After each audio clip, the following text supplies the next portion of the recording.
Hello everyone, I am Roy, back to come my another new video. আজকে কিন্তু দেখতে পাচ্ছ যে রাজপথে আমরা আবারও উল্টা রথযাত্রায় চলে আসছি।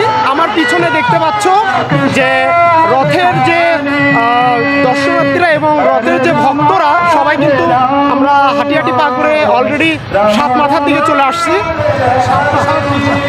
আর আমার পিছনে কিন্তু রথযাত্রা চলে আসছে, আর আমার সাথে কিন্তু আছে গুল্লু। এই যে গুল্লু, টাটা দাও। তো আমরা এখন সামনাসামনি হাঁটছি, আর ফাঁকা যেহেতু রাস্তা, আমি আর গুল্লু খুব সুন্দর করে হাঁটি হাঁটি করছি। আর তারপরও রোদের মধ্যে দিয়ে আমরা যাচ্ছি। তো দেখতে থাকো আজকে রথযাত্রাটা। ওটা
আমরা মাত্র এখন দত্তবাড়ি পার হচ্ছি।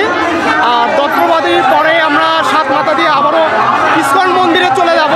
সামনে কিন্তু দেখতে পাচ্ছ অনেক দর্শনার্থী হয়েছে। আমার পিছনে কিন্তু জয় জগন্নাথ আছে, কিছুক্ষণের মধ্যে চলে আসবে।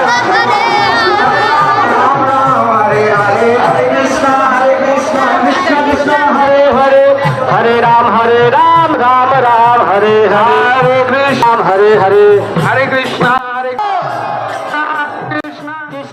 আমরা সাত মাথা দিয়ে এখন পিটিআই মোড়ের দিক চলে আসছি। আর পিটিআই মোড় থেকে আবারও ইস্কন মন্দিরে চলে যাব। আজকে যেহেতু উল্টা রথযাত্রা, অনেকটাই গরম, আর আকাশে দেখতে পাচ্ছ অনেকটাই মেঘ, কিন্তু বৃষ্টি নেই। তো বৃষ্টির আকাঙ্ক্ষা খুবই কম। আমরা অলরেডি সাত মাথা ক্রস করেছি, এখন পিটিআই মোড়ে আছি। এবং ভিডিওটা কে কোথা থেকে দেখছো অবশ্যই লাইক, শেয়ার এবং সাবস্ক্রাইব করবে আশা করছি। আমরা এখন সামনের দিকে আগাচ্ছি। আমার পিছনে দেখতে পাচ্ছ রথযাত্রা এখনও কিন্তু অনেক দূরে, তাই না?